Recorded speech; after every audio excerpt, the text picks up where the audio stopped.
ఏమైందక్క? మేడారం పోదామంటిరి, మళ్ళా సప్పుడే లేదు. ఓ కాక, నువ్వు వస్తేరా, లేకుంటే లేదు.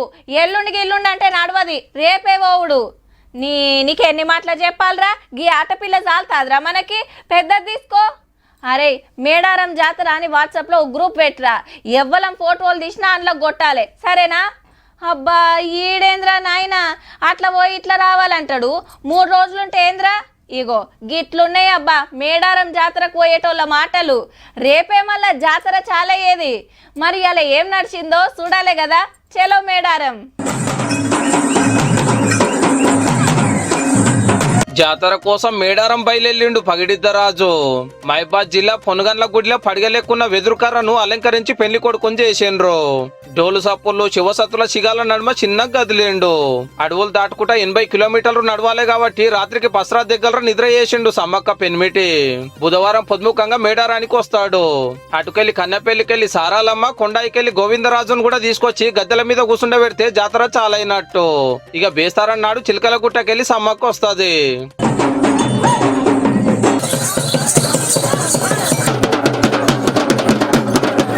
బస్సులు, కాల్రో, డీసీఎంలు, ఆటోలు కట్టుకుని శితం వస్తున్నారు భక్తులు. ఆర్టీసీ 6000 స్పెషల్ బస్సులు నడుపుతుంది. 30 జాగాలలో పార్కింగ్ సౌలత్ ఉన్నది. కాగా చూడండి, ఎటు చూడు గుడారాలే. ఇయాలనే గిట్లున్నదంటే ఇక రేపటికెళ్ళి జాగే దొరకతట్టు లేదు పో. జంపన్న వాగులో తానాలు చేస్తున్నారు వచ్చిన వాళ్ళంతా. లోపలికి దిగగానే షిగాలు వస్తున్నాయి కొందరికి.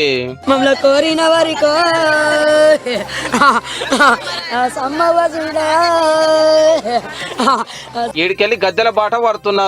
తొవ్వంట డప్పు సప్పులు, శివసత్తుల శిగాలు. ఆడుకుంటా పాడుకుంటా లక్ష్మీదేవర కూడా బయలుదేరింది అమ్మలకాడికి. లక్ష్మీదేవర అంటే ఇది సమ్మక్కకు ఆడబిడ్డ. వీళ్ళని చూడండి, గద్దెల రూపాలను చెక్కించి సప్పుల నడుమ తీసుకొస్తున్నారు.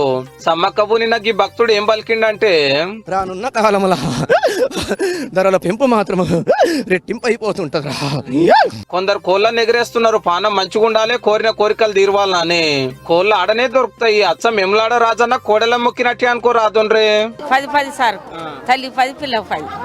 ఇక బంగారం మొక్కులు చూడండి, ఎవరి నెత్తిలో చూసినా బంగారమే. కొందరైతే వజనెత్తి ఒప్ప చెప్తున్నారు. తనెత్తు బంగారం ఇస్తాను చెప్పి మొక్కుంటారు. అబ్బాయిలు కావాలా, అమ్మాయిలు కావాలా, సంతానం కావాలని మొక్కుని ఆ పుట్టిన తర్వాత కోరిక అయిన తర్వాత గుడి దగ్గరికి వచ్చి తులబరం వేసుకుని అమ్మవారికి బంగారాన్ని సమర్పించడం జరుగుతుంది. చదువు మంచిగా వస్తుంది, ఏమేమి కావాలో అన్నీ తెచ్చుకోవచ్చు, మంచిగా చదువుకోవచ్చు, పెద్ద బిజినెస్ మ్యాన్ అన్ని కావచ్చు. బెల్లం అంటే బంగారంతో సమానమే, అందుకే సమర్పిస్తుంటాం. ముత్యమంత ప్రసాదం లెక్క తీసుకొని కడమ తీయడనే పెట్టిపోతారు. లక్షల మంది సమర్పిస్తారా, ఎప్పటిదప్పుడు తీస్తూనే ఉంటారు. మన బెల్లం పోకుండా ఎంతో భక్తులకు బెల్లం ఇట్లా వస్తాం. ఎన్ని టన్నులు నింటే రోజు 4-5 ఉంటుంది. పసుపు కుంకుమ పెడుతున్నారు, ఒడి బియ్యం పోస్తున్నారు. ఇప్పుడు దగ్గర దాకా పోనిస్తున్నారు గాని సమ్మక్క సారక గద్దెలెక్కినాక దూరంకెళ్లే కొలుసుకోవాలి. మంత్రి సీతక్క మేడారంలోనే ఉండి పనులు అరుచుకుంటున్నది.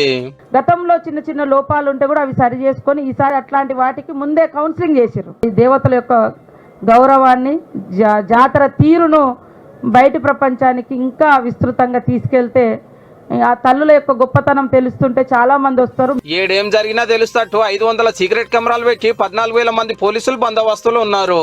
మేడారం చుట్టూరా చెక్ పోస్టులే. ఎట్లా రావాలనో ఎట్లా పోవాలనో చెప్తున్నారు. కుక్కలు మిషన్లతోటి అన్ని చెకింగ్ చేస్తున్నారు. అడవిలోకెళ్లి సమ్మక్క సారాలమ్మని దోలుకొస్తానికి స్పెషల్ పోలీసులు ఉంటారు. అందరికీ అవకాశం రాదు, కనీసం ఆ రోపు పట్టుకోవడం అవకాశం కూడా చాలా మందికి దక్కదు. అట్లాంటిది మాకు అమ్మవార్లను తీసుకురావడం అది మా భాగ్యంగా మేము భావిస్తున్నాము. దవాఖానా అంబులెన్స్లే కాదు, ఈ మందిలో దబ్బున పోయేటట్టు బైక్ అంబులెన్స్ కూడా రెడీగా పెట్టిండ్రు. ఎవరికి ఏ తిప్పలు వచ్చినా ఎమ్మటే రెస్క్యూ టీం ఊరుకొస్తుంది. ఫాస్టింగ్ లో ఉండకుండా ఏమైనా ఫుడ్ తీసుకోవాలి. తర్వాత బీపీ, షుగర్ ఇట్లాంటి వాళ్ళు ఉన్న వాళ్ళు ఉంటే ఏంటంటే వాళ్ళు టాబ్లెట్స్ టైం ప్రకారం తీసుకోవాలి. ఎద్దోరలు జాతకాలు చెప్పుడు, వనమూలికలు ఇచ్చుడు జోరున్నది. ఈ చెట్టు ఇది రోగానికి తేలు కొడుతుంది, పాము కొడుతుంది, భార్య అయినకపోతే ఇది, భర్త అయినకపోతే ఇది, సంతానం కాకపోతే ఇది. మేడారం పోయేటోళ్ళు నిమ్మలంగా పోయిరాండ్రి. వీళ్ళు గానోళ్ళు మన V6 ఛానల్ పెట్టుకుంటే చాలు, జంపన్న వాగులోకి వెళ్ళి అమ్మవాళ్ళ గద్దెల దాకా ఏడేం జరుగుతున్నదో మొత్తం చూడొచ్చు.